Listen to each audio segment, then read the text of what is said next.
grimace. "Can I have my room key?" she says finally.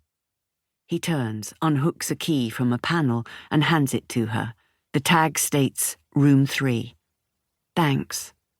She turns and heads back into the hallway and up the stairs to a dark landing lined with doors. Room 3 is the one closest to her, the brass number glinting in a wisp of light. The room is basic and smells of weed, but she doesn't care. The bed feels delicious when she falls onto it. She doesn't undress, doesn't set her alarm.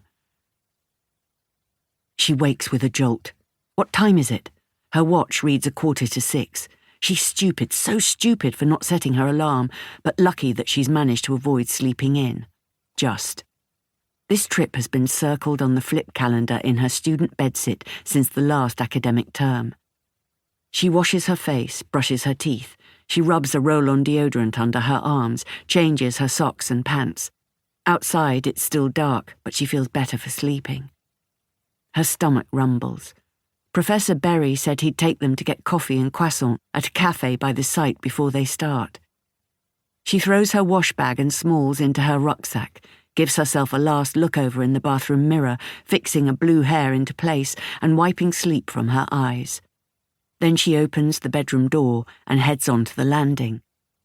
No sign of anyone. The waiting area in the small reception office is empty. No sign of the creepy guy from last night. 5 minutes to 6. She had expected to see Professor Berry waiting downstairs, eager to set off, or maybe Bao, a fellow postgrad who she knows is also staying at this guest house. A dozen of the other postgrads are staying at a different place, due to this one being fully booked. The minibus should be here too. Where is everyone? Panic grips her.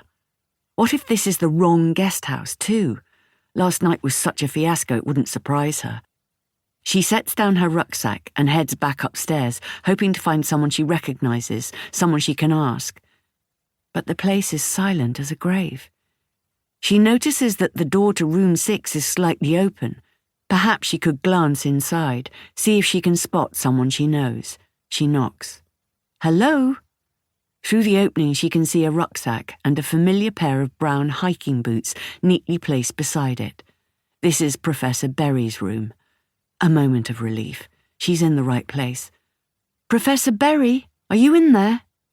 She risks a glance around the corner of the door, and what she sees is so confusing, so wrong, that she staggers backwards, winded and choking, as though someone has struck her hard right in the solar plexus. Her beloved professor is lying on the bed in a glossy pool of blood, his legs folded awkwardly beneath him, his eyes wide and staring. She rushes to him, her brain wheeling. How does CPR work? Should I check his pulse? "Professor Berry," she pants. "Professor Berry." But then she sees the gash at his throat, a deep slit above his pajama top, a dark hollow where his left eye should be. Blood, the colour of plums, congealed there.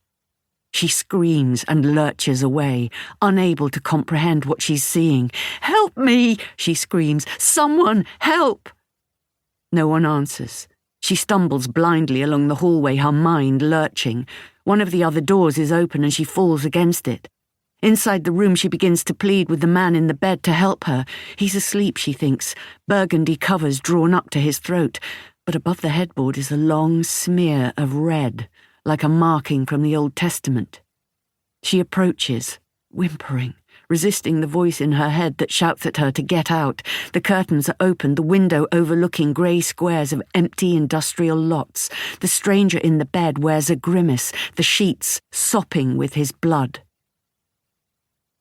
Over the years, she'll tell a jury, then a psychologist, how she ran outside and fell to her knees on the pavement, vomiting. How the minibus arrived, the driver finding her howling on the ground. He thought she was having a fit.